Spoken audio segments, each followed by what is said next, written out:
Welcome everyone to our Society and Education panel. We're very excited to present to you some wonderful people, and they're going to introduce themselves in a moment.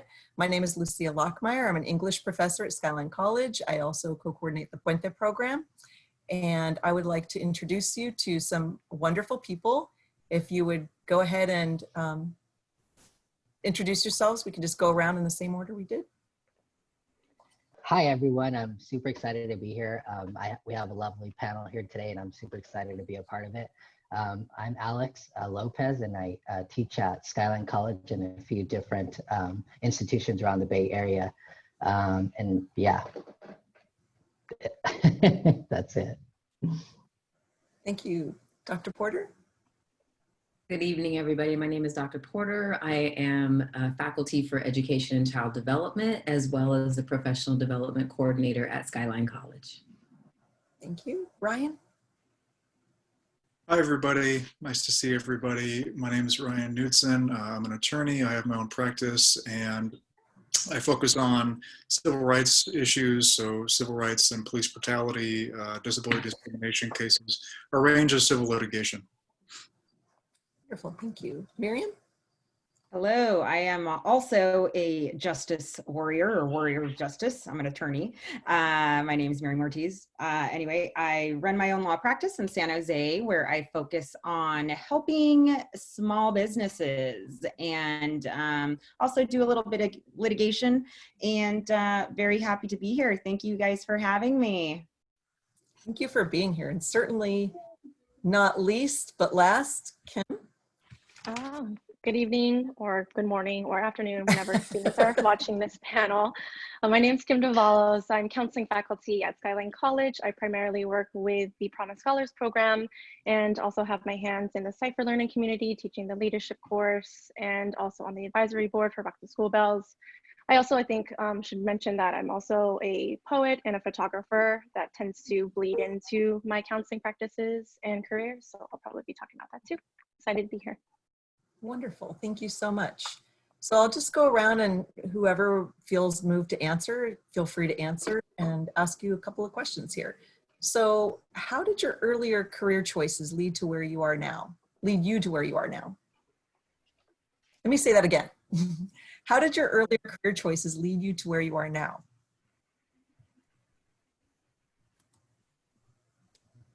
All right, I'm going to bust the silence here. Thank you. Attorneys do. We can't help but talk. So I have an interesting story about that. I don't recall who it was. I think she's some like big, I don't know, she's a, what do you call it? Like a business coach or a life coach or something. And she just made an interesting point about, are you a jackhammer or are you a hummingbird?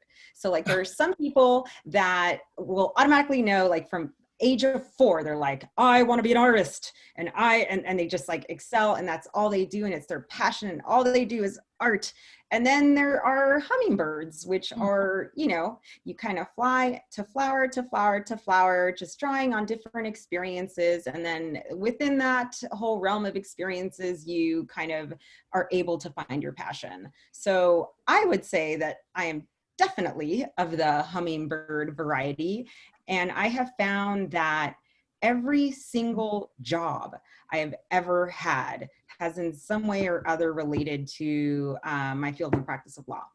I take on a lot of different cases. I have to have a huge skill set in order to practice as an attorney and to speak with clients. So, you know, for example, I think one of my first jobs, it was like the worst job. I was like a salesperson. I was selling like door to door, selling these promotions, and it sucked. And I was like, how is this going to help me? And, you know, it eventually did, because I'm like, okay, I'm selling a story to either a judge, or I'm trying to sell myself in order to get that client, or, you know, just everything that I've ever done. You know, I even did some work like counseling others. That's another thing that I do as an attorney. So although I didn't know it at the time, I would say that every single job that I took, you know, whether it was like, oh, I have a vague interest in this, let me follow that. You know, even though it ended up being something like, that sounded great in theory until I actually did it. And I was like, I don't think I want to do this. But every single thing that I've done has kind of provided some skill set or taught me some lesson that I have ended up using in my career. So, Thank you, Miriam. yeah. I have to say, which is wonderful, we have two lawyers, is I originally thought I would be a corporate attorney. Like I was gonna be this badass attorney, right? And I still wanted to serve in some way, but it led me into education. And sometimes the different jobs that I had, I did the retail in college and even in high school. But in high school, I had an opportunity to work at a community college. And so it was a program that was kind of a re-entry program for those who had been incarcerated. And so I learned how they built resumes. And so I got to work in the summer, I got to work in this program at a junior college in Washington State. And then I loved community college. And I loved to see students who were re-entering after having served their time, and now they were coming back into the workforce. And so they went through resume training. So I knew how to do a resume at 15, and my resume was like, it was nice. People were like, where did you get this resume from? And it's because of the training that I got from the professors, as well as those who ran this reentry program. And so I loved education. I always have loved education, but that's where it kind of led me. And so once I had that opportunity of working at a community college, even at 15, 16, I just continued on. And then I was like, I didn't know that I would be teaching or facilitating learning for adult learners. And that just came later on. But every opportunity that I had, whether working for El Concilio, the Council of Spanish Speaking in Estacton, or working in a nonprofit or working for a school district, it allowed me every opportunity that I had gave me an opportunity to build on those skills that I needed to be faculty for education and child development. So Miriam, I did owe you about the hummingbird. I kind of just did a little bit of this and that. I didn't know exactly what I wanted to be. I thought I was gonna be a corporate attorney. I thought I was gonna be a model, but I was too short, so that wasn't gonna work out very well. So I had to get practical and think about exactly what it was. And so that's how I got started. I'll go. I definitely relate in the sense of, as Miriam and Dr. Porter said, I always think of that. I've never thought I was going to be a community college counselor. I always was just attracted to things that interest me. And kind of my career has led that way. And I actually originally started in college wanting to do event planning. I always tell students that it was because of the exposure of The Wedding Planner with Jennifer Lopez, because that's what I knew. And then I got to college and I hated business classes. I hated having to dress up. They made us dress up in like these black, boring suits. I was like, I wanted color. I wanted to dress up and express myself. I'd always loved fashion. So you also never know what are going to be the reasons why you switch a career or change a major.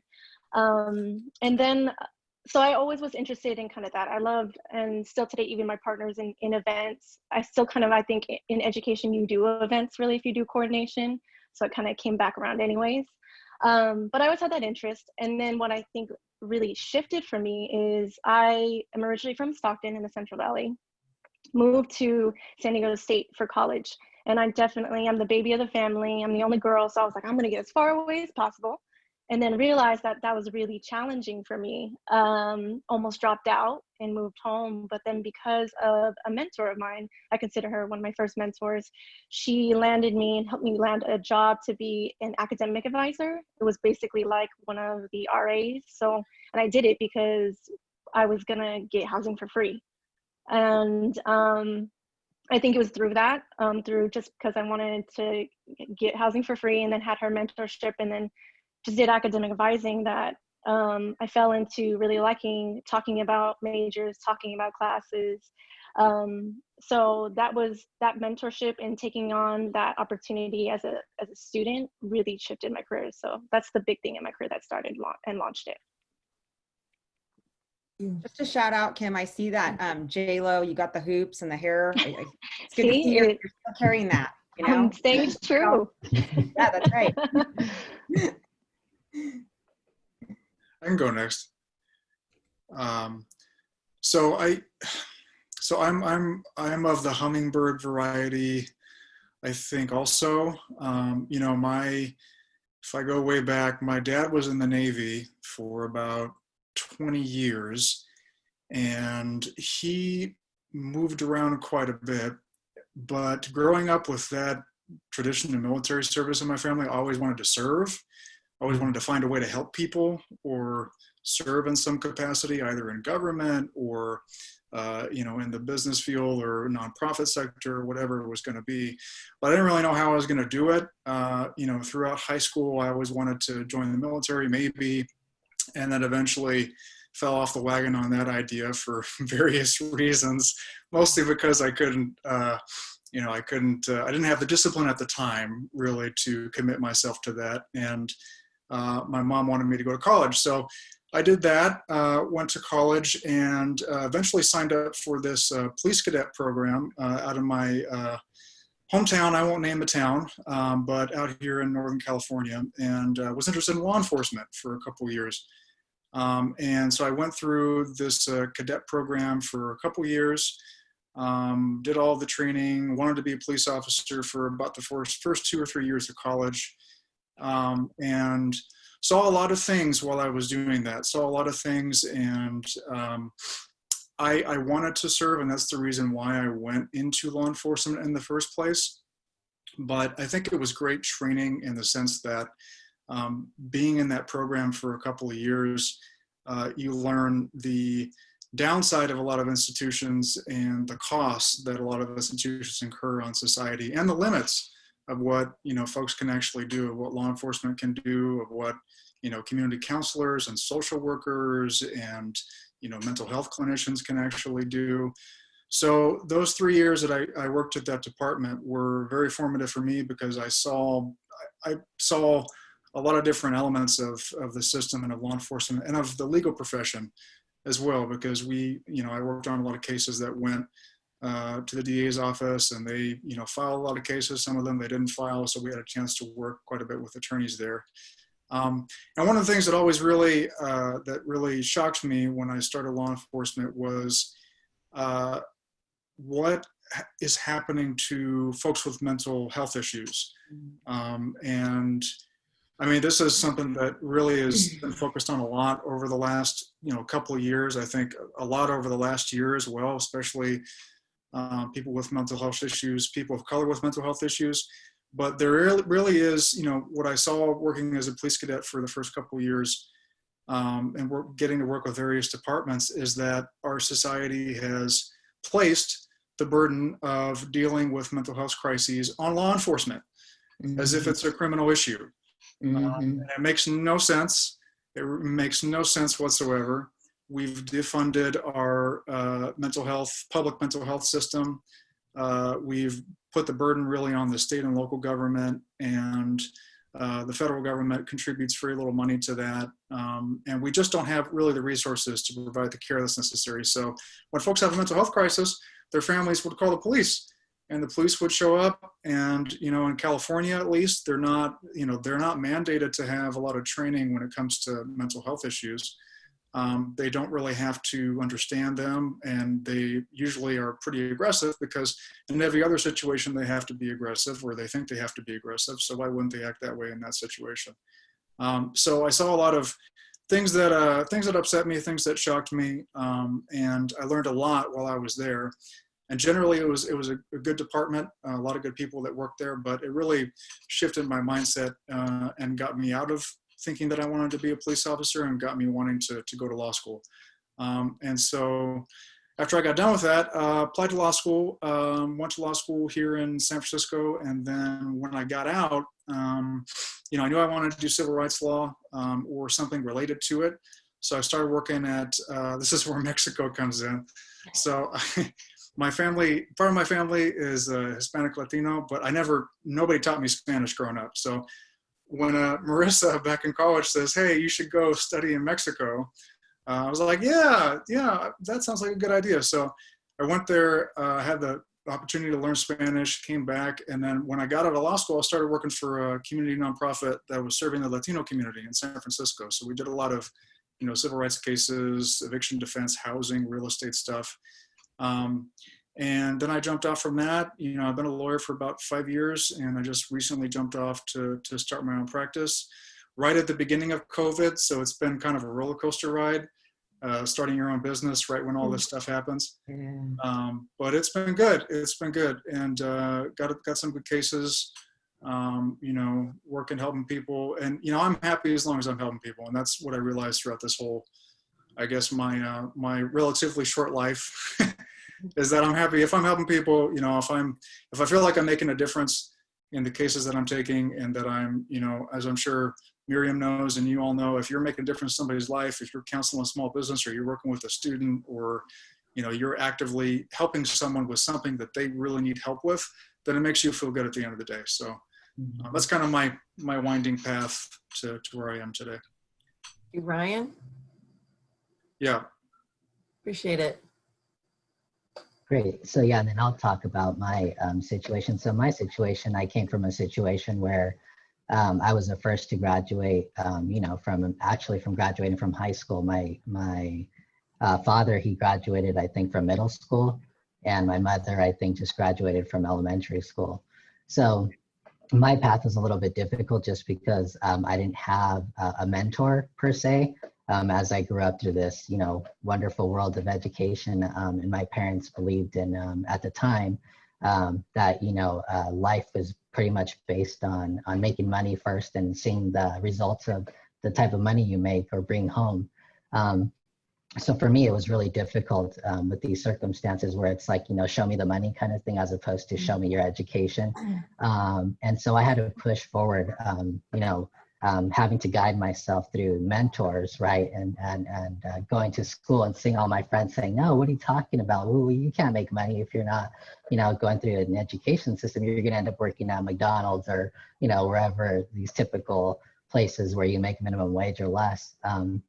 And so I just pushed myself, and I was just lucky enough to want to have an education and push myself, even though I worked, you know, full time and attended school. And I just tried my best to persevere. And so a lot of the times I ended up just thinking that I wasn't going to be able to make it. And so when I finished high school, I was super excited and happy because I graduated.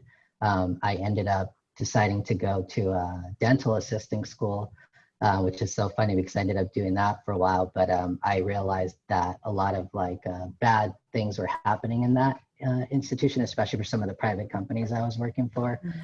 Doing some illicit things that I felt, you know, wasn't right. So my guilty conscience couldn't live with that. So I ended up going to a community college. And then when I ended up at a community college, I really didn't know that I was going to set out to be a professor. But during that process, I ended up meeting a few mentors and a key instructor there who pushed me and told me that I had a really good skill set for understanding language and writing. And so he led me down a path of believing in myself and having confidence in myself to be able to turn my life around and decide on something in which I can make an impact on people's lives. One of the things that I related to with Ryan is that always in my life, it's always been about trying to help others. And so one of the first times I ever ended up in a classroom teaching once I graduated, it was one of the best moments in my life because it put me in a classroom and it put me in front of lots of different students from different backgrounds. I have taught English, I've taught business English, and I have taught ESL, and I currently teach ESL and a few other English classes outside of Skyline College. And it's just amazing of how you can motivate someone and have an impact in someone's life, even if it's just one person in the class that I reach and that person takes off and does something amazing. It's really rewarding when those students are able to come back and say that thanks to you, you know, they were able to push through, and they did it, you know, in part because they had a good mentor. And so things like that have always stuck with me. And I think that teaching for me has been really rewarding in that sense, that there's like a reward factor knowing that these people go out there and they do amazing things. And I continue to strive for that and push them to believe in themselves, just because I'm trying to pay it back for someone who did that. You know, in my case, they pushed me to believe in myself, and here I am today. Thank you so much. Wow, some really amazing answers. The next question, What career misstep has given you your biggest lesson?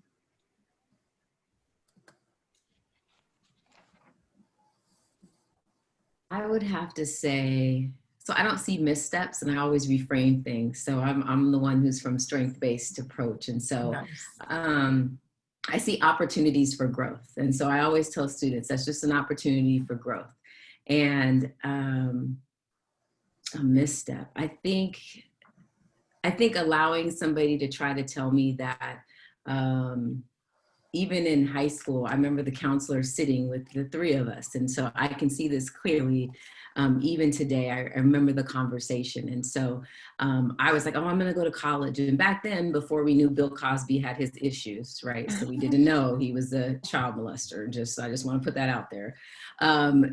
He always had his historical Black college sweatshirts. And so he had a TV program. And so he always talked about historical Black colleges. And so I grew up, so you know where Washington State is, it's way up in the corner. And so here it is, I'm thinking about going to a historical Black college in the South. And the counselor flat out told me I should be a waitress in front of one of my Asian sisters and brothers and in front of another white brother and sister, right? And so I was like, I can't believe this woman sat here and just told me I should be a waitress. So I came from a family where you always had a chip on your shoulder. And that's just because of how we grew up and what we were told, how we were going to have to be, we have to work just as hard as anybody else, and you have to be smarter than everybody else. And in order for you to have access to certain things. And my parents, we were broke and we were homeless, and I didn't even realize that until I got older. We were in a loving family, so you don't realize some of those things. And so allowing people to doubt you would be a misstep. And so I use that as an opportunity for growth. And I was like, oh, I'll show you. And so not only did I show her, and I came back, and then she was like, oh, Nicole. And I was like, no, that's not what you said to me when you sat me down and told me I should be a waitress. And just having the courage to tell her, so you thought wrong. And every opportunity that I have had, good, bad, or indifferent, led me to the next opportunity. And so I think you always learn from even some of the worst supervisors I've ever had, like not to do what they did to somebody else. And then those who were really good and actually showed you the way. And brought you along on the journey to allow you to be successful. So I see them as opportunities for growth. I don't think there was ever a misstep. I think sometimes you got to take 2 steps backwards to take 2 steps ahead, or 1 step back to take 2 steps forward. And so that's how I kind of look at it. Wow, thank you. I Career love that step answer. or opportunities. Sorry, Miriam. Oh no, I was just saying I love that answer, because I kind of have the same mindset of, there is never a failure, right? If you fail, it's really just, it's like, oh, there's my blind spot. I didn't see that problem. Now I can like reset my sails and like go where I want it to go. So I really, really love that. And I'm just going to have to piggyback on what you said about, I think you said allowing people to doubt you. And I would just add like allowing people to make you think, like to doubt yourself, right? Like, oh, I guess I'm not good enough, right? Because, I had gone, I went to Notre Dame High School here in San Jose. And then I ended up going to Santa Clara University, where I did my undergrad. I eventually went to law school there as well. And I was a I call it poly skate by major. No, I was a political science major. And I just recall this professor, I'm not going to say her name, but she told me, she's just like, oh yeah, like, yeah, I wouldn't even apply. Like, don't even apply. Like, you're not going to make it to Santa Clara Law. And I was just like, oh, devastated. And I forget what it was. I think it was like my dad just being like, come on, mija, you like just apply, like, and I did, and I got in, and I was just like, F you, lady, like I made it. I'm here, damn it. And I was like kind of a rambunctious student, and I'm just going to share this. It's kind of personal, but I'm going to share it because I think it might help other people out there, that, you know, I was actually diagnosed ADHD, and I didn't know I had this problem until like, I'm now 40. So 40, right? So imagine living with this, and I didn't know. And then like part of the problems with it, it's like a learning disability, right? So, you know, I always kind of was like, oh, why can't I do this? Or like, you know, I just, allowing that doubt to sink in all along, you know, it's just like, oh no, it wasn't that, it was this. And it's just like, yeah, do not allow people to, like, don't doubt yourself. Don't doubt yourself. Yeah, don't do it. I cannot stress that enough, because nobody knows your story. Nobody knows, you know, exactly what kind of circumstances or whatever you're dealing with. And, yeah, and every single thing that I have done, again, I'm going to say it, just like kind of led me to where I really needed to be. So yeah. Nice. Thank you. Yeah. Who else would like to pitch in about Yeah, steps / opportunities? So, yeah, I would say that the missed opportunities, right? And I'm just going to go back to what Miriam and Dr. Porter were talking about, but just in terms of just not really missteps, but just like this feeling of like not giving up on yourself, right? And that thing I was talking about when it comes with, you know, this idea of confidence, right? And how someone gave me that, you know. And it's funny because like that shouldn't be the you know, that shouldn't have to be a factor of why you don't believe in yourself. But I think the world just constantly tries to push you down. And so for you, it's your job, right? It's kind of your responsibility. And, you know, like they said, this is really good for everyone to hear this. And it's like pushing yourself to be better, right? Striving to be better. And it's really your responsibility to try to do that, because I don't think the rest of the world, you know, agrees with you or wants to give you that motivation, and you find it, but it's in rare circumstances. And so I think that, you know, mentors are great if you can find them, and, you know, hang on to these people because they're beautiful, you know, inside and out. But it's also about, yeah, I think it's just like pushing yourself to be the best that you can. And I constantly, as a you know, a diverse person in my community, I always have this situation where it doesn't matter what I do, or, you know, there's always these microaggressions that I have to deal with on a personal level, which is sad, but it's like I always have to build my own self up to know and understand that I am just as valuable as anyone else, right? And to be able to believe in that. But I think there's circumstances where I'm literally standing in maybe in the hallway or something, and instead of like, you know, here goes a professor who's about to go teach a class, you'll get microaggressions from somebody, and they'll try to say like, oh, are you the janitor at school, right? And it's like, what are you talking about? Like, why would you even, like, why would you say that just because I happen to be Latino, so now I'm your, you know, I'm in the restaurant cooking for you, or I'm cleaning your dishes, you know, like that's not how this works, right? So like a lot of them, like there's just a lot of things in our society which are embedded, you know, and it's really sad and it's unfortunate, because it's like, you know, this whole idea of equality, and we keep repeating it, and we have trainings and we do so many things, and yet, you know, nothing really has propelled a real movement in terms of like, why can't we all just be nice to one another, and like just be human beings and have a beautiful, you know, thing. And not to get sidetracked with the topic here, but I think that's, you know, I think it's valuable for people listening to us to understand that this does happen. It's not like it doesn't happen. We can't turn a blind eye and say, oh, this doesn't happen, because it does happen. And we want to make sure, you know, and I want to make sure to promote it, to make sure that you believe in yourself. And it doesn't matter how many times people are going to continue to do that. And the one thing I say is that people are miserable on the inside, and they're probably trying to make sure you feel that, and you shouldn't feel that way. You should do the opposite of that. Just build yourself, work on yourself, and be good to everyone, because maybe you'll show them something that they haven't quite learned yet. That's my 2 cents. Drop the mic. Nice, nice. So Alex, I always got the court reporter when I go into depositions. They'd be like, "Are you the court reporter?" I'd be like, "No, mother, I'm the lawyer, and I'm taking the deposition today." That's right. So, like, I would say, yeah, definitely use those opportunities to own your power. Yeah, because it does happen, and it happens a lot more than I would care to admit. It's it's getting worse. Yeah, it's getting worse. It's getting worse. Getting worse. Yeah. Yeah, I think. To piggyback on what Alex and Dr. Lopez said, there are things that we've built in this society that are intended to make people feel inferior and are intended to keep people down and are intended to offend and are intended to make you think that you can't do something. And I think those things are kind of being exposed now more than they were in the past. But they exist and they do have an individual effect.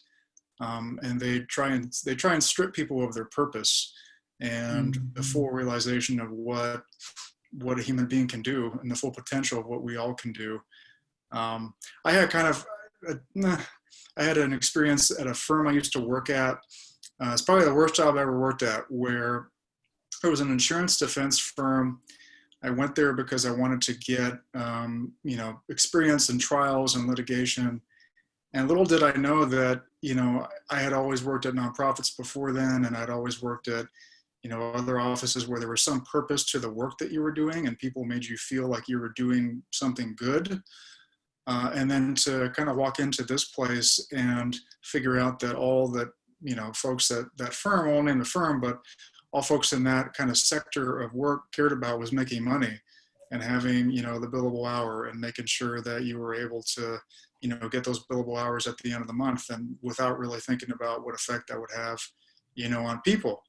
And I think that came across in the way that they interacted with each other, and it came across, I think, in how they treated other people. So, this exists and it keeps individuals down, and I think all of our obligations are to try and dismantle it in our daily lives. Nice. I would say kind of the opposite end of the spectrum. So I definitely see a misstep in my career so far. To use the metaphor that Miriam had said about just the ship and the sails, I was like, okay, so I can't even shift my sails if my ship has burned down. So burnout has been a huge misstep in my career already. And it relates, I think, to what everyone has said on the panel, because I am fairly comparatively young to have gotten to the place I have in my career. And I started really young. So after I finished up at San Diego State, I went straight, like literally a week right after I graduated from undergrad into a master's program. And it was a 3-year program that I did in 2 years. And it was all because I think I had the rebellious nature. And I think I broke that code of knowing that I could do whatever I wanted. I think because of good mentorship. But then almost because I knew I could do whatever I wanted, and there was a system set up that was trying to prevent me from that, then I wanted to do everything that I could and get my hands on. And so then over the next 10, 12 years of my career, I took every opportunity that was in front of me. And I think there is an importance in taking all the opportunities you're given, but I see it a lot with students already at Skyline College, where they are pushing themselves to the limits and not knowing how to take care of themselves, not knowing how to cut in time into their schedules to also honor the various roles they have in their life, because they feel so pressured to focus on school and get a good job and get a career that they forget they're also a human being that can have interests outside of the thing that they're studying or trying to pursue. So I think that's what happened to me. I think too, it's this thing where students, or for me, because we kind of run on an academic year, I'd be like, I'm just gonna get through the semester. I'm gonna get through the year, and then I'll rest. I'll burn out a little bit, and then I'll just recover. But that over a long term, over years of doing that, really created a deep-seated burnout where I just had no passion anymore for a while, or no care for what I was doing. The idea of wanting to serve people, I couldn't do it because I was helping a system serve people that wasn't serving me.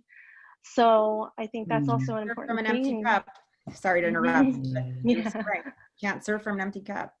Yeah. And I think that's, and then I think that's too, especially for me, I was like taking everything on because I think I knew inherently that I was a young brown woman of color in these type of spaces that I had to prove myself. So that's why I was like, I'm going to take it on and do everything.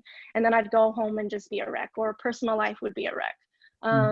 So I definitely think that was a misstep that I've only come to learn probably in the last couple of years, that, okay, I can't keep doing this. Fundamentally, in my lifestyle, I can't keep doing this long term.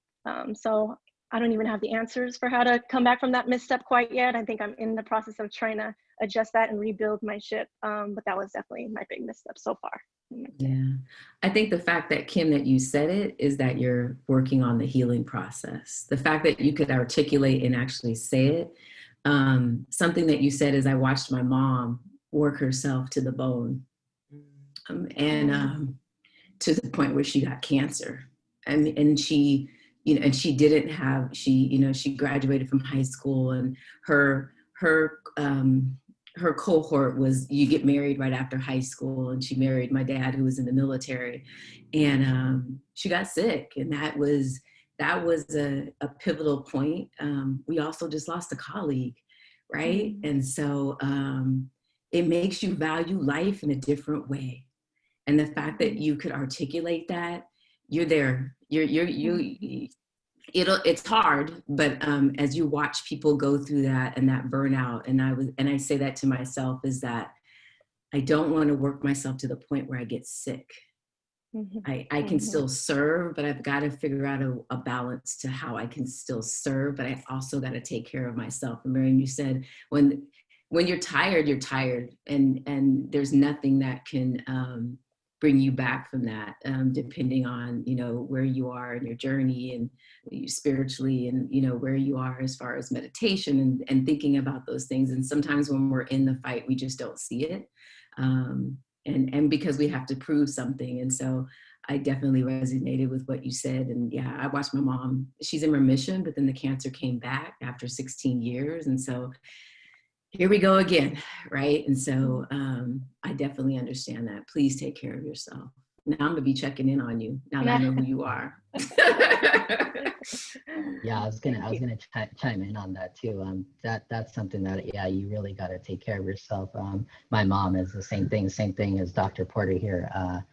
She went into remission, and this was a while back, a few years ago, but my mom has always worked really hard. And like I told you before, there was no education there in her background, so she had to work 2 or 3 times as hard. And at times she would support my father to just make it, you know what I mean? And so they worked themselves, and it's to the point where my mother ended up getting breast cancer because of it, because of the stress, right? So we want to avoid stress at all costs, all of us, right, for many reasons. I would say highly, even more so for women, I think. I don't know, what that studies say or don't say, but I feel like this stuff is affecting women. And it's just sad. I wouldn't want to see my mom going through that, and she went through remission, and then it came back, right? Because she had to continue to keep working and working, and regardless of the circumstances. And and then finally, I think just recently, not that long ago, about a year ago or two, it just it miraculously, she had to just remove her breast, and everything's gone. And for now, with these circumstances, you really don't know if it'll return or what's the circumstances with cancer. But I do remember the doctor explicitly telling us that you really have to watch your mental health in terms of these things, and it's very powerful stuff. So yeah, we got to keep ourselves healthy. I think that's really wise, Kim, and I echo what you're all saying as far as just learning to set boundaries with your work, because I know as a Latina, there's a lot of that imposter syndrome, and nobody's gonna value me if I don't really work really, really hard, and that you're just worried that, and I don't know about y'all, but I've had that when I first got hired. You can edit this part out, Marissa, but when I first got hired, people said, "Oh, I know why you got hired. It's only because you're brown." And I'm like, I'm not even that brown. I'm like a light skinned brown, whatever. But it was painful, and I've been trying to catch up ever since. And it's brutal. That's a brutal. And that imposter syndrome just kept me on that little hamster wheel. And yeah, I think the burnout thing is so real, especially with COVID. That's going to be this is an especial challenge. And I think, Alex, you hit the nail on the head, especially with women, especially parents. Really brutal right now. So what was the first win that made you confident you were doing the right thing in your job? For me personally, it was just the rewarding factor of seeing students come up and just telling you, you know, that they've done something or accomplished something thanks to something you showed them, or just the input you gave, or the motivation you gave them.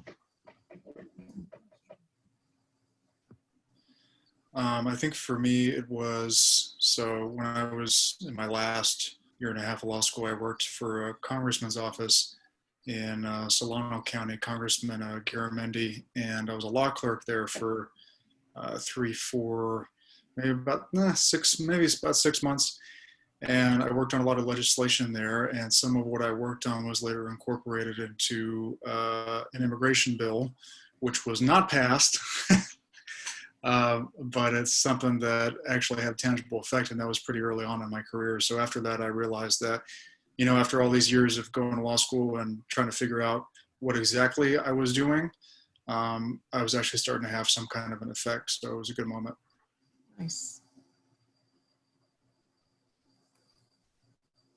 Like Alex is when students come back and they've transferred, and they're at SF State or San Jose or Sonoma, wherever they're going, and they come back and say, so the stuff that we're covering, we covered in your class. Like, I'm better off than where I was in taking the class. And I tell them, that's you. Like, you did that work, right? I just had an opportunity to facilitate learning.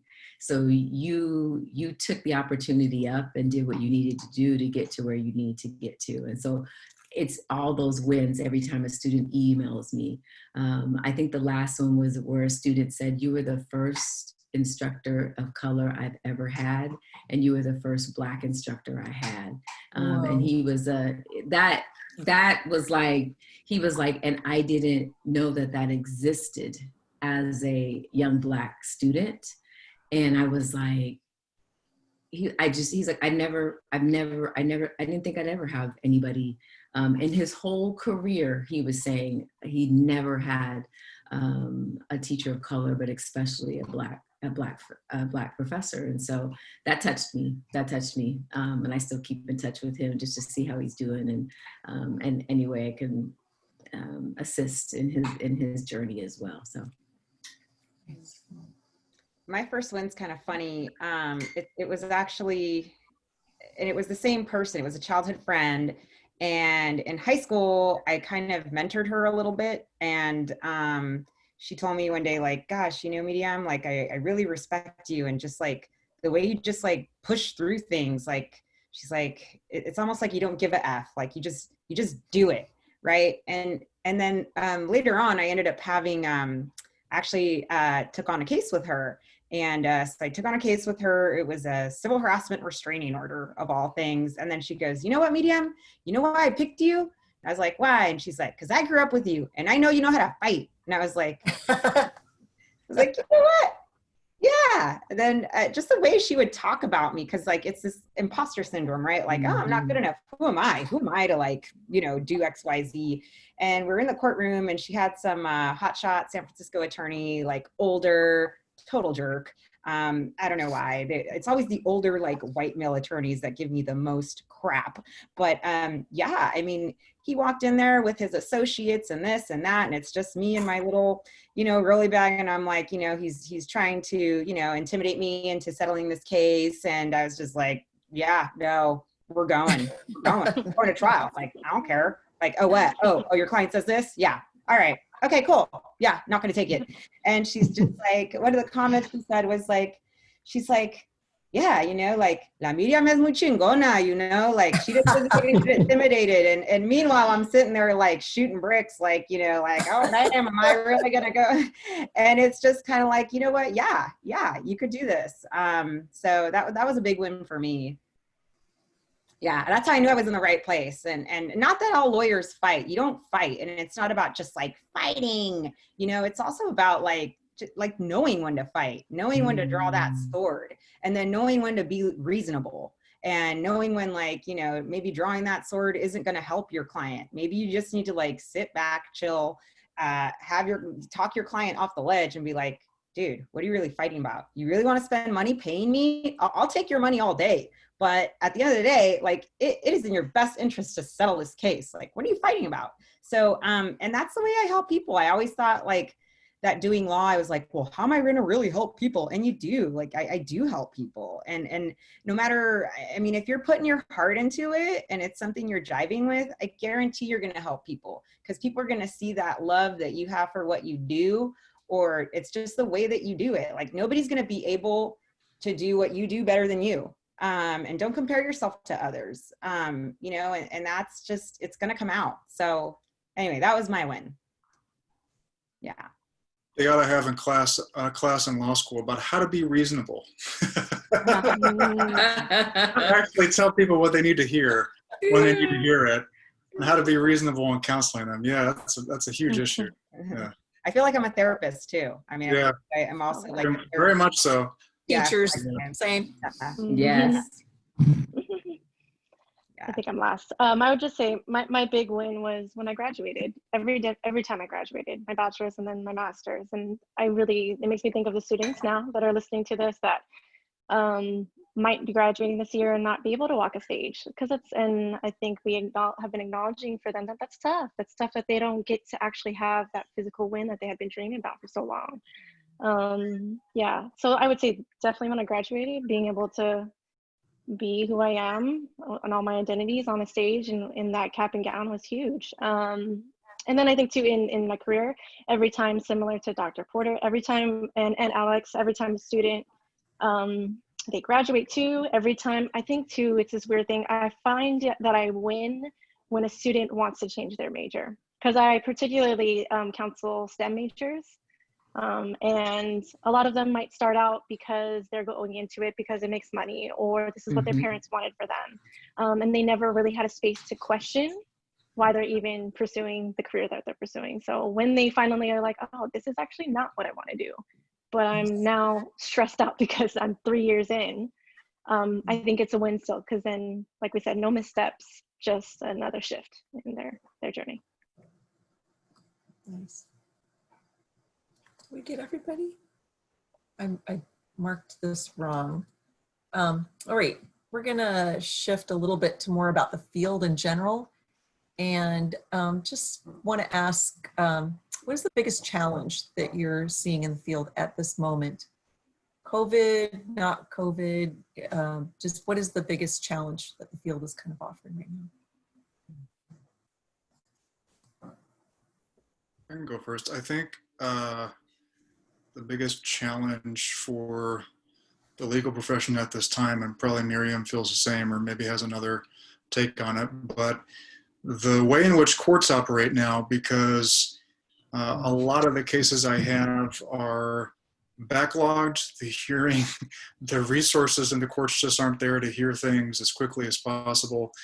And a lot of the courts, both state and federal, are not quite sure yet on how they're going to respond to COVID, and if they're going to actually have more things virtually, or are they going to allow people to appear virtually in the future? How are they going to interact with this new environment? How do they keep people safe while at the same time guaranteeing people due process? And then on the other side of it, the business side, for lawyers, especially lawyers that have their own practices, I think that it's engaging with technology. I think for older lawyers is very difficult. I mean, for older people, probably generally it's very difficult, but for older lawyers, particularly in older law firms, you know, they have a really hard time using technology to cut down costs and to make their processes and their cases more efficient, but also to save the client money and make sure that, especially now when they meet with the client, they're doing so in a safe way. So I think that's one of the biggest challenges for the business side of the legal profession.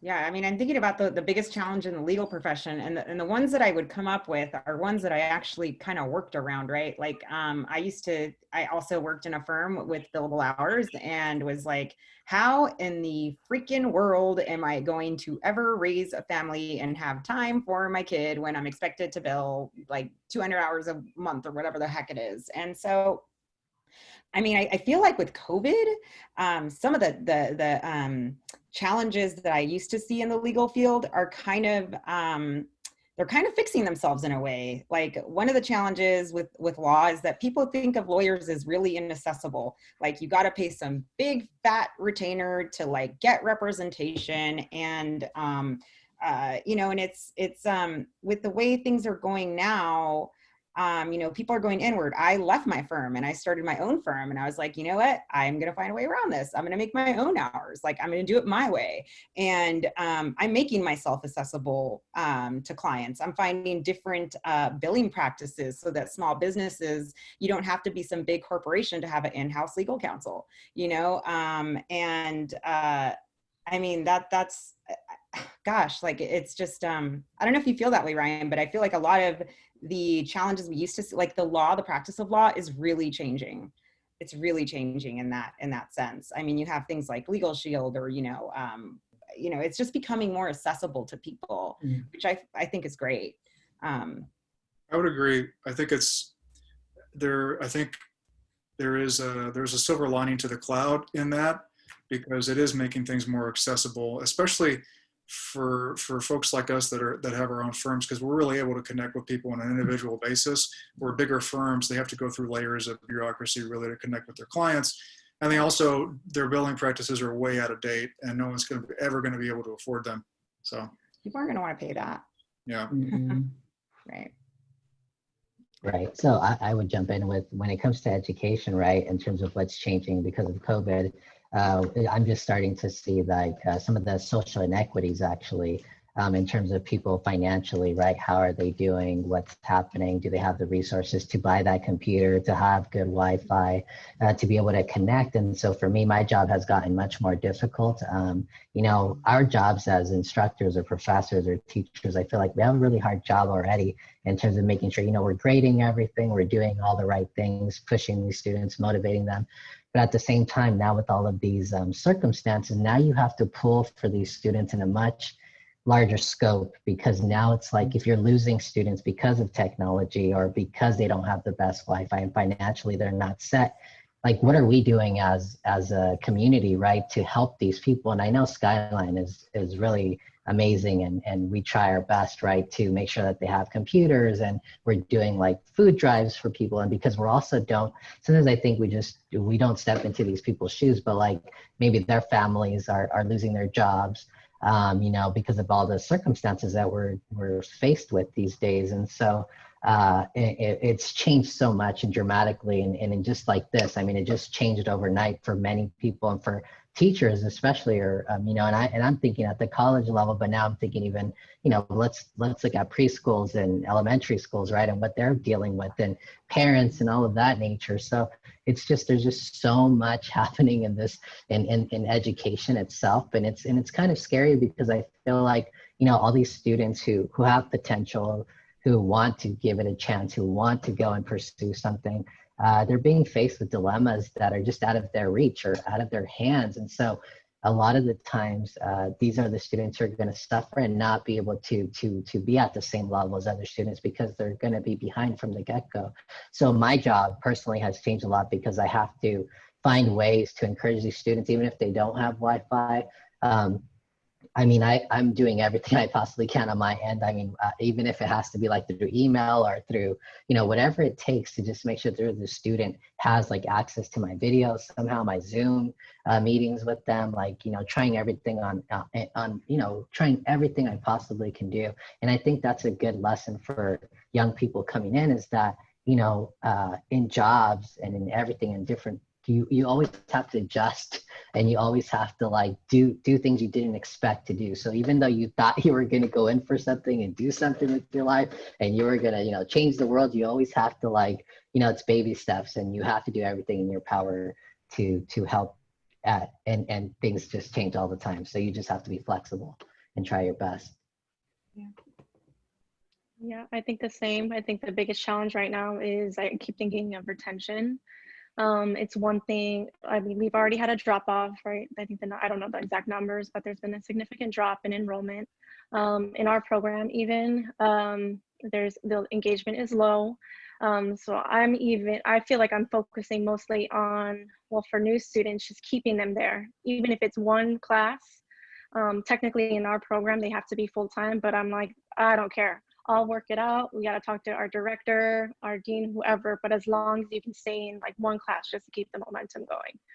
And then for our transfer students, it's all these different barriers now of they're trying to navigate these online applications and all these detailed requirements on their own, that one small thing that's not checked off or included in their transcript or on their app can mean denial for them transferring.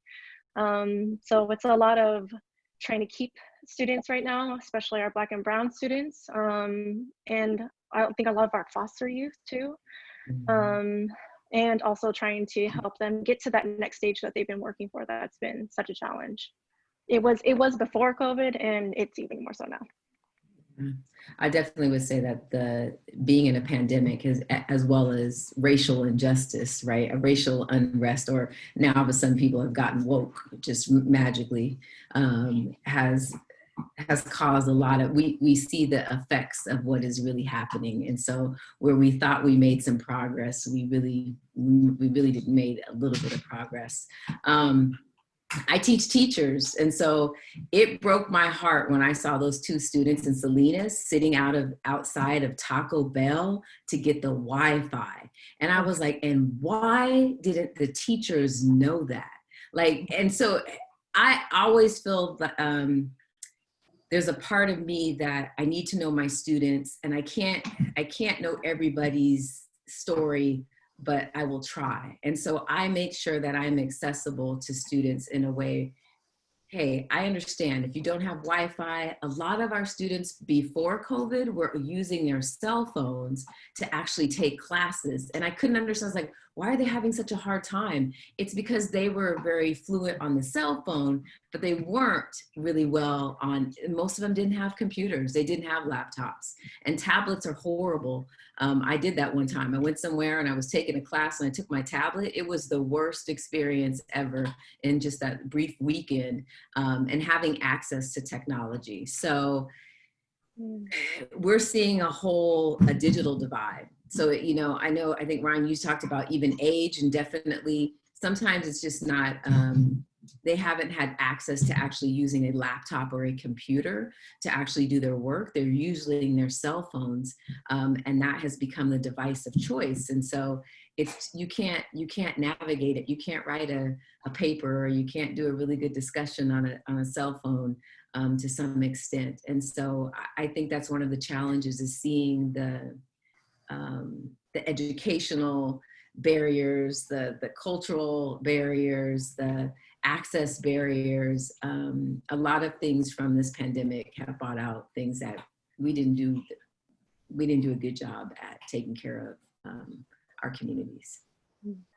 Oh, thank you. Hopefully the fact that they've been laid bare may bring people into making some substantial changes. So next question.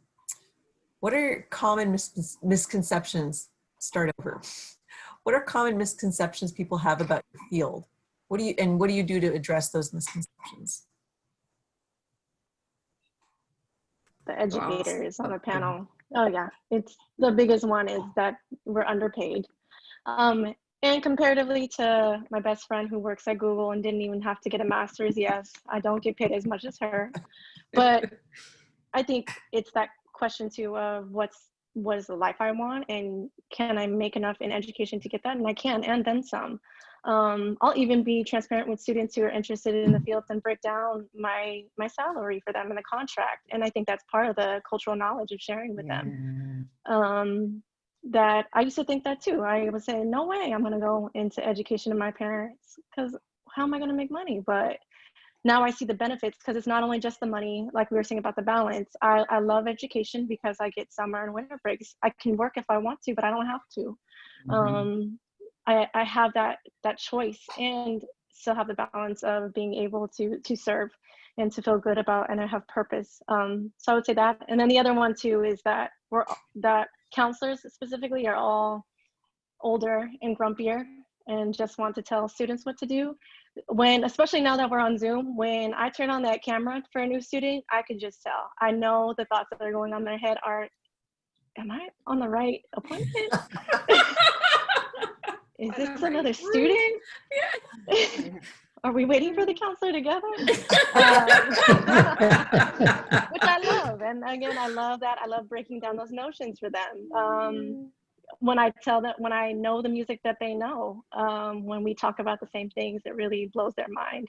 So also the misconception of who is an educator and who is a counselor is definitely changing. I'd have to say the misconceptions just in teaching teachers is that we have moved from babysitters. So I was happy that we are no longer labeled as babysitters and that we are educators. At the same time, the misconception is that you don't have to know math and science very well. And that's a misconception, especially when you're teaching young children.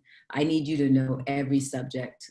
I need you to know language arts like you know math. I need you to be embedded in the learning for our children. And so I tell them, when you're taking that science class, take it as if it's a seminar so that you can learn the vocabulary and the language, so that when you're teaching young children, you remember it and retain it, and sharing that learning with them. Also, the misconception is that there's not very many women of color in higher positions. And I'll tell you, in my own department, I am the only Black faculty in my department. And so, you know, there's some challenges to that, and thinking about what is acceptable and who's at the table when you have those discussions around education and what that looks like. And so there's also a misconception is that we don't attain a higher education. So when I got my doctorate, I was like, oh yes, we do. And then we do even more than that, and we contribute to the field and we give back.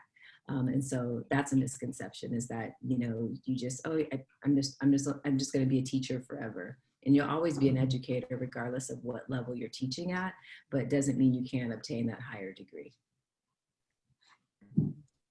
Good. And just to agree with what Dr. Porter said, in my pursuit, right? I'm a teacher right now, but it's been so difficult as an adjunct instructor working at many different institutions to make sure that I have a decent salary, right? To be able to take care of myself, especially out here in the Bay Area, right? So for me, it's important that I work at different places, but there's a huge equity gap there too in terms of adjunct professors and full-time professors, right? And so it's really hard to get, it's like a lucrative position, right? To get a full-time tenure track position because, you know, because of the, you know, I guess you talk about the quality of life there, where it changes dramatically because you don't have to be worried about, you know, am I going to have a class schedule this month, or, you know, or next semester, or, you know, you're always constantly having to juggle. So for me personally, you know, I work at like 4 different institutions.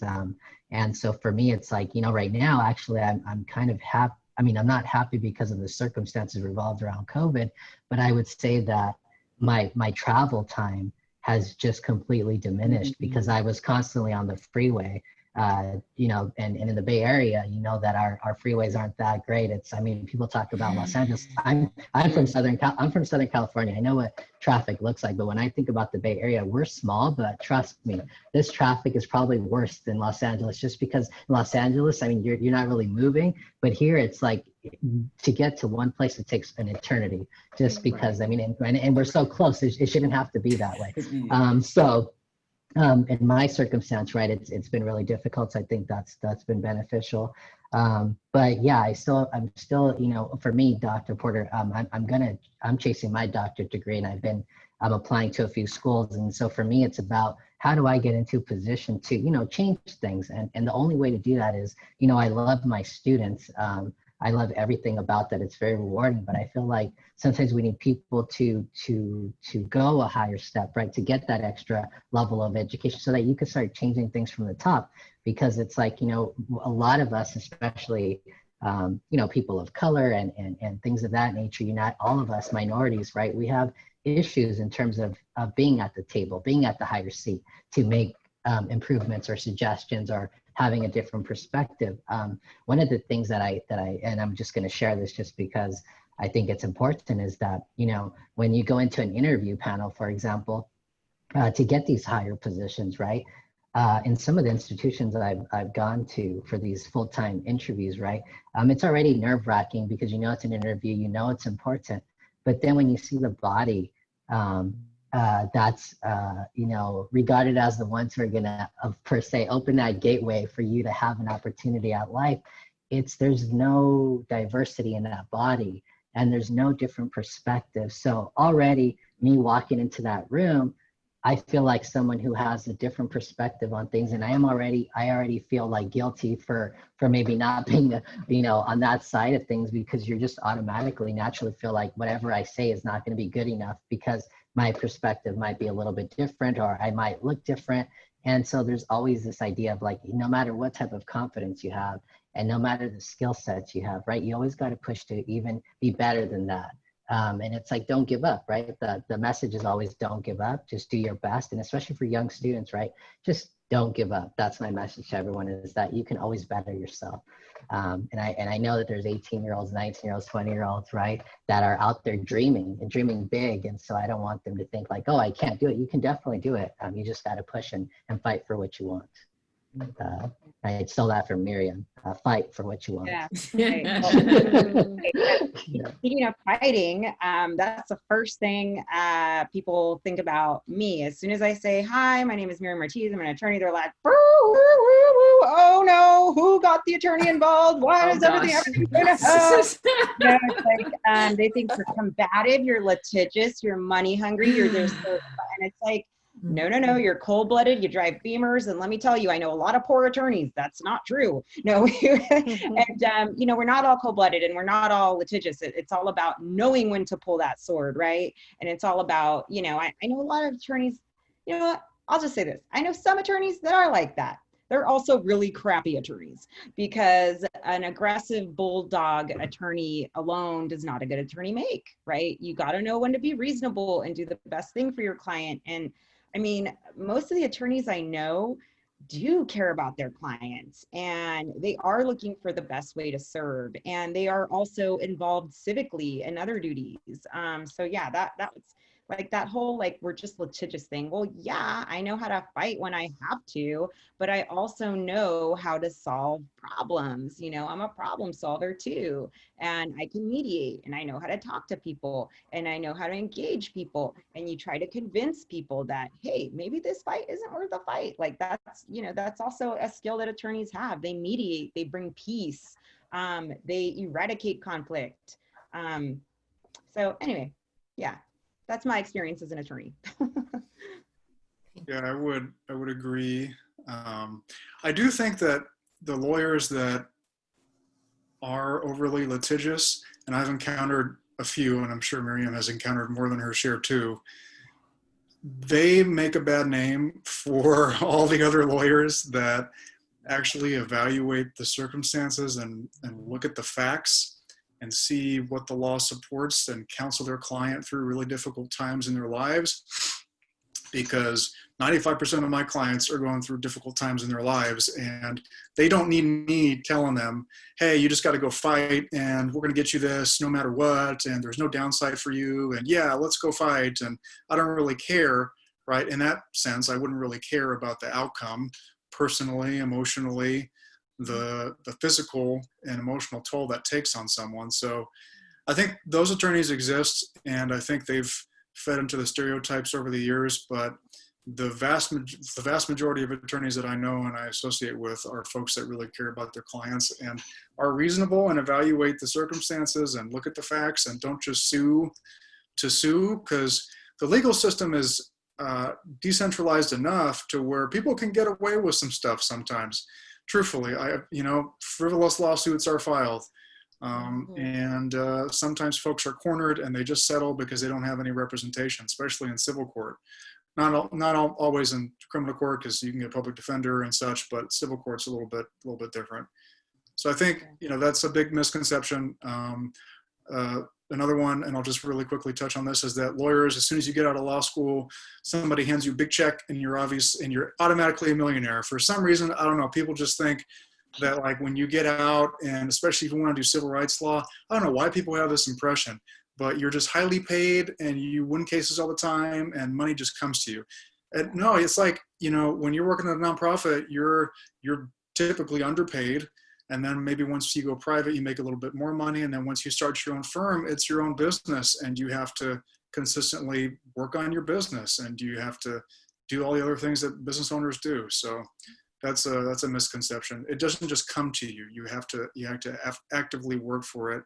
You can make a good amount of money being a lawyer, but it's not, you know, a right of the profession. You have to work for it. I concur. Thank you. All right, 2 more questions. So if you were a student, what would you do to effectively prepare yourself for the changes in the field?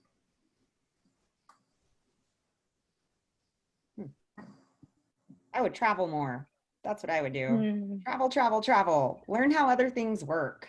You know, the more you see, the more you know. And I feel in a way like traveling was responsible for me getting into law, because, you know, I did Rotary International Exchange and loved it. I was in France and England, and I just fell in love with it. And I was like, what can I do to travel? And I was like, ooh, UN ambassadors, they all have law degrees. I'll do that.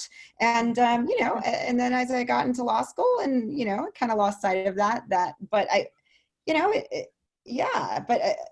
it just taught me so much of like what else is out there, how different people live, different perspectives. And, you know, now that I think about it, I probably would have been miserable as a UN ambassador, because really, I think I just really love to travel, and I love what I do now. So, so I think traveling for that. And you did study abroad too? Yeah, I did study abroad. Even in law school, I was, I went to Singapore, actually. I was able to go to Singapore and do an intellectual property program out there. And that was fascinating. Got to go to Malaysia and Thailand, and it was just amazing. It was amazing. Awesome. Yeah, Awesome. through education. Thank you, education. My daughter's, she's studying abroad. She was studying abroad in Japan pre-COVID. And so their semesters are different. So she was there last August up until January.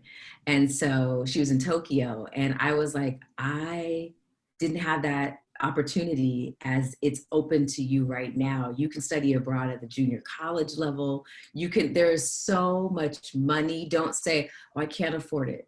Trust and believe. If you go to the program, they will find you the money to go. And she loved it. And what a wonderful experience for her to be in a whole nother country. Culturally, she was like, it was a trip, right? There wasn't very many Black people, and the Black people who were there tended to be were Africans from other countries. And so she's like, for a while, the school kids just kept staring at her because of where they lived. And she said, and eventually they got used to her, especially when she spoke Japanese. And so she's learning Japanese. I told her, I said, I don't even know the kanji. I can't even, you lost me when you started. Yeah, konnichiwa is about as close as I'm going to get. But when she started talking about understanding the language and the different kanji, I was like, girl, okay, yeah. But it changed her perception. And I was like, outstanding that you had that experience, and that she wants to go back. Oh yeah, so not only eventually. yeah, confidence as well. Like my like my freaking confidence shot through the roof. Like all of a sudden I'm like some little 17, 18-year-old, and then you like want to see the world, and you're just like, I feel like I've had like a exponential amount of growth and confidence, and just like talking to people, and like feeling comfortable in my skin and owning myself. Like it was, I think every young student should do it. And yes, there is money out there. There are ways to do it. Once you are there, it's great, because you get to recreate yourself. You're not tied to like the restrictions of home. You just get to be whoever you want to be. And it's amazing. Go teach English. Go find money. I was gonna say too, like, you know, for someone like me, I didn't even get a chance to do that or experience that. I wish that was one of the things that I got to do. I got to experience traveling, but it was at a much later time when I was already in my career. And so I think that, you know, students should really, really take advantage of that. And especially, like Dr. Porter said, there is resources for you. I've seen the flyers, I've seen the emails, right? Take advantage of those things. And like you all said, it opens up the world. I went to Thailand. I went to, like, you know, different places around the world. And I was just so amazed that there's so much out there. And if you haven't experienced it, it's like you just really don't know what this world's about. Because once you get out there, traveling is everything. And for me, I take pride in trying to say that every year, I'm going to start after I, started making, some type of money. I started going on vacations and doing it on my own time, but I wish I was a student and got to participate and do all the wonderful things that schools offer you. So you should definitely, take an opportunity to do that. And if I was a student, if I could go back, I would take that flyer and run to my parents, like, I'm doing this, so hopefully you could all do the same thing and take advantage of these things. I think too, with that, it's at the heart of it, it's about getting out of what you know and your comfort zone and exposing yourself. And with study abroad, there's also internship opportunities, so many things that Skyline offers. You could do a summer program, just something to expose students to what they don't know. And it's also then going to expand and help them to learn that confidence to start building a network. Because the network and mentorship is going to be key for wherever they're going to go in their career. So just that exposure of getting outside of what they know, whether it be in another country or it could be in the same city, but in a totally new internship or volunteer experience that they wouldn't have done. That's so true. I still stay connected to my French host family. It's been over 20 years and I go see them. I do weddings, I do their kids. Like, I always have a place to stay in France. It's awesome. Wow. Yeah, I think that's important enough to get some federal funding, federal program for study abroad, because it could do quite a bit. I think that the opportunity to open one's perspective and see the world through other people's eyes is probably one of the core elements of it for me. I mean, I did it twice as well. I also did during law school, like Miriam. I went to Chile for a couple of months and worked there, doing a program through a law school, not my law school. They had a consortium program, but every time I've gone abroad, it's helped me both recenter, but also recalibrate myself in the sense that when you're in one place and you go through your daily routines, and if you don't do this during undergrad, or if you don't have the chance to do it, if you have the chance to do it later in life, I would tell everyone that can do this, just do it, because it's going to increase your confidence and it's going to really open up your ability to see through other people's eyes and really empathize with people that you wouldn't normally empathize with. Nice. Thank you so much. I feel like that question turned into a study abroad question. But my biggest regret is I never did it. And I really appreciate hearing these answers. All right, final question. What do you love the most about your job? Helping people. Helping people. My students, helping people, pushing them, right? Giving them confidence to go and take on this, world. And at times, like I said, it feels difficult to take this world on, but I think that that's just maybe life trying to show you gotta always improve yourself and always be better. Mine is, of course, helping people. And I think what I love is, like I said, I always say I'm a radical troublemaker, and I love being in my position because we shake up the system by educating the future and the next generations, and even older generations for me, of people who want another chapter in their life. But education is such a place to shake it up, to challenge the status quo. The fact that many of us are in our positions and at the tables we're at is already making steps towards that. And that's very exciting to see, especially in this time that we're in. Yeah, I'll just add to helping people, also empowering people, helping people step into their power and giving power to the powerless. Many times when a lot of times when people see an attorney, it's because, it's hit the fan, and I've just been in some situations where, it's like, I don't know if I should share this story, but I did have the police show up at a law firm's in their lobby because they just wouldn't give them their stuff back. And I was like, all right, let's go. We're getting your stuff back. Are you ready? We're going to go get your stuff. And there we are making a scene in the lobby of this very pristine law firm. And I had SJPD show up and I got their stuff. And I was like, yeah, that's right. Boom. So probably blacklisted now. Probably blacklisted. Yeah, probably some circles you won't see me running around, but it was totally worth it. It was totally worth it. I love that. That's awesome. They're probably I like, would- we're just going to return the phone call. Why'd you have to do that? It'd be a I would fly have on to the wall say, there. yeah, I would have to say I get to watch students create the past. My daughter had a t-shirt on that said create the past. And I was like, well, that is the stupidest t-shirt I've ever seen. And then I thought about it and I was like, oh, wait a minute, you're creating a legacy, right? So then I was like, okay, you're kind of deep. I'm pretty sure that's not what you thought in regards to this little t-shirt, but that's okay. And so I get to watch them create the past. I get to watch them be producers of education, and it's amazing to watch them when you see them and you see the light bulb go on and you see them take an opportunity to read more, because you're not going to retain all the content in a semester. I tell them, I wish somebody would have told me to read more, and I became a better reader the further I got in my education. And so I was like, read as much as you can, even read things that just for pleasure sometimes. Just read. It just broadens your horizons about how you perceive things. But yeah, I get to watch them create the past. Like that is like phenomenal. A quick story. I reached out to a college professor.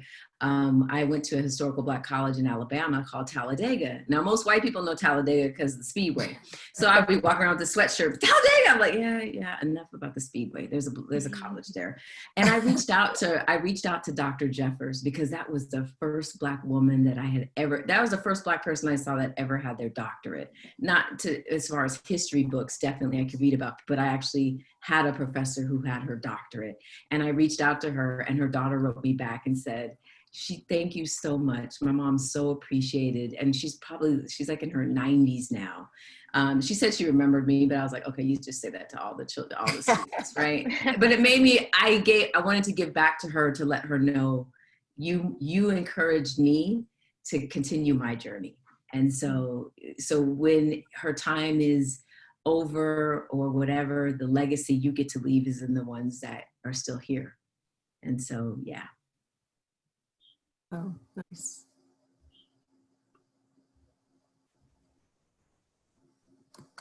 So Ryan, I don't have you checked off, but did you want to say one last thing about I thought I answered. What was the question? What do you love most about your job?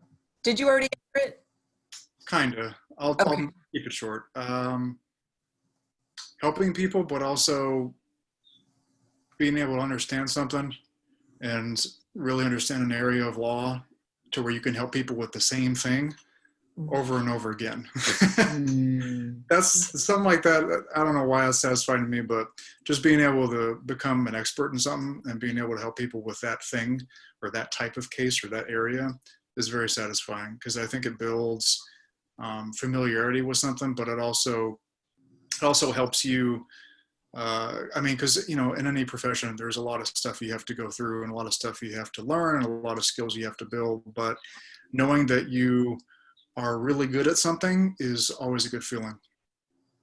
Right on. Well, that's a beautiful way to kind of wrap it up. I want to thank you, all of you, for your talent, your passion, your skill, your love, and your care that you bring to your careers. And thank you for sharing them with our students. Really appreciate that. It's been a pleasure. Thank you for having us. Thank you. Thank you. Thanks. Thank you all so much.